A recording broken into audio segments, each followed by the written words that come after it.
আব্বা তুমি এত ভালোবাসো, বাবার শরীরের চামড়া দিয়ে যদি আপনি পায়ের জুতা বানিয়ে দিলে তাহলে এটা আমি শোধ করতে পারবো না আব্বা। আব্বা শাপলারা তো লেখাপড়া করার দরকার কি, বরং আমরা কাজ করি, আমরা সুজনের সাথে শাপলার বিয়েটা দিয়ে দিই, ভালো হবে। বিয়ের পর ও আমাদের বাসায় কাজ করলো, যে পাশাপাশি লেখাপড়া চালায় যেতে পারে, চালায় যাবে। আর যদি চাপ হয়ে যায় ছেড়ে দিবে, লেখাপড়ার দরকার নেই। আর এদিকে সুজনরে আমরা কেয়ারটেকার বানাই দিই আমাদের বাসা, এমনি তো হয়। কি করলি তুই?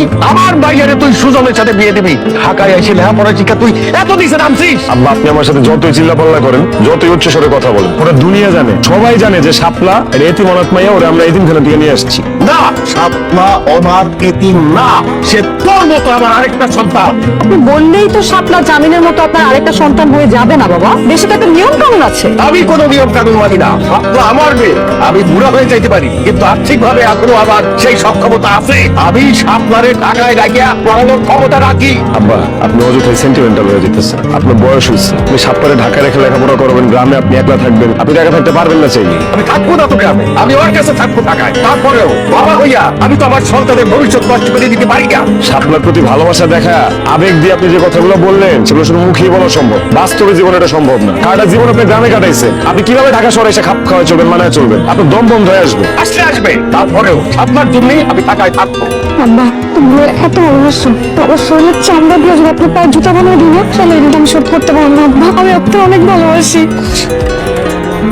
আব্বা আমার ভুল হয়ে গেছে, আমি সরি, না বুঝে অনেকগুলো কথা বলে ফেলেছি। বোন আমার মাফ করে দে, তোর অনাথ এতিমকে আমি কষ্ট দিছি তাই না? ঠিক আছে তুই অনাথ, তুই এতিম, তোর আব্বা আছে, তোর একটা বড় ভাইও আছে, তুই আমার বাড়িতে থেকে লেখাপড়া করবি, তোর যাবতীয় দায়িত্ব আমিও তোর দায়িত্ব। না না ভাইজান, আমি রাগ করি নাই, রাগ করি নাই ভাইজান।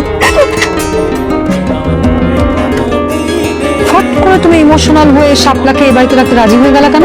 শাপলা যদি এই বাড়িতে থাকে তাহলে তোমার বাবাও এই বাড়িতে থাকবেন, আর তোমার বাবা যদি এই বাড়িতে থাকে তাহলে আমার প্রাইভেসি নষ্ট হবে জামিন। আমি স্বাধীনভাবে কোনো কিছুই করতে পারবো না। তোমরা ভুলে যেও না যে এই বাড়িটা কিন্তু আমার বাবার দেয়া, আর তুমি যে চাকরিটা করছো না সেটাও আমার বাবার দয়াতেই তোমার হয়েছে। নেহায়াত স্টুডেন্ট লাইফে তোমার সুদর্শন চেহারা, তোমার স্মার্টনেস, তুমি ব্রিলিয়ান্ট, এসব দেখে আমি তোমাকে ভালোবেসে ফেলেছিলাম, আর এর জন্য আমার বাবা আমাকে তোমার সাথে বিয়ে দিয়েছিল। আর তার মানে এইটা না জামিল যে তুমি তোমার পুরা গোষ্ঠীকে আমার বাড়িতে এনে আমার লাইফটা তামাতামা করে দিবা। শোনো আমি কিচ্ছু ভুলি না, আমার সব কিছু মনে আছে। তোর বাবা ওই মুহূর্তে হঠাৎ করে রেগে গেছিল না, তাই একটা মুখে উপরে কথা বলি না। শোন, তুমি যেভাবে চাবার, যা চাবার তাই হোক, আমি পরে বাবার সব বুঝাই বলবো, ঠিক আছে? তুমি কি বুঝায় বলবা নাকি বুঝায় বলবা না সেটা আমি কিচ্ছু জানি না। আমি খালি জানি ওনারা আমার বাড়িতে পার্মানেন্টলি থাকবে না। থাকবে না, পার্মানেন্টলি থাকবে না বললাম তো, আমি বুঝাই বলবো, বিশ্বাস রাখো আমার উপরে। আচ্ছা তাহলে শোনো, এই নেক্সট ফ্রাইডে অফিসের বস আমাদের বাসায় ডিনার করতে চায়। ফ্রাইডে তো কালকে, কিন্তু আমার মনে হয় কি তোমার বাবা আর বোনের মাঝখানে এরকম একটা বড় মাপের মানুষকে না আনাটা উচিত হবে না। পরে যদি ওনারা উল্টাপাল্টা কিছু বলে ফেলে,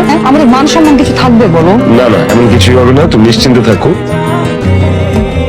আমি তো জানি তুই খুব ভালো রান্না বান্না করিস। কালকে আমার অফিসের বস আমার বাসায় আসবে, ডিনার করবে আমাদের সাথে। সুজনের সাথে মিলা তুই ঠিকঠাক মতো রান্না বান্না করবি, আপ্যায়নটা করবি, পারবি না? তো ভাইজান শহরের মানুষের কেমনে আপ্যায়ন করতেন এই সিস্টেমটা আমি কিছুই বুঝি না, তবে ভাবে যদি বুঝা দেয় তাহলে পারমো সব পারবো। আচ্ছা ঠিক আছে, কিভাবে রান্না করতে হবে, কিভাবে আপ্যায়ন করতে হবে সবকিছু আমি তোমাকে শিখিয়ে দিব, ঠিক আছে?